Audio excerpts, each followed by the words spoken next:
He used their own stockings to kill them. He walked through locked doors like a ghost, and for years the city of Columbus, Georgia, lived in fear. Carlton Gary was called many things: a phantom, a predator.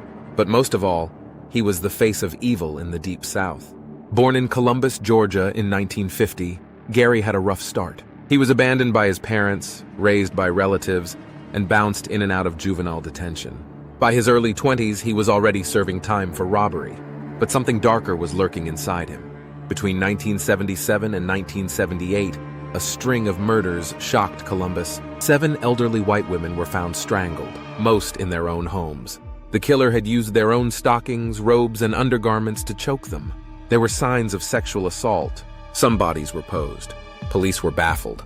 The killer left few clues, no forced entry, no witnesses. The media called him the Stocking Strangler. Then the murders stopped. Years passed. Carlton Gary moved between states, committing robberies and assaults. He left a trail of violence. In 1984, he was arrested in Albany, Georgia, after a home invasion and quickly tied back to the Columbus murders. The case against him: his fingerprints were found at one of the crime scenes. He confessed to being at multiple scenes but later recanted. A bite mark on one victim allegedly matched his dental mold. But Gary and his supporters argued the case was built on shaky ground. His confession was unsigned and possibly coerced. DNA testing was not used in the trial. Several pieces of evidence had mysteriously disappeared.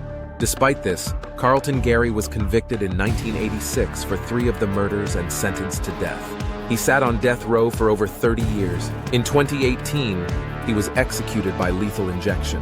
He maintained his innocence until the end. Was Carlton Gary truly the Stocking Strangler? Or was he another black man swallowed by a flawed system? Subscribe to Black Trace for more true crime stories they tried to bury.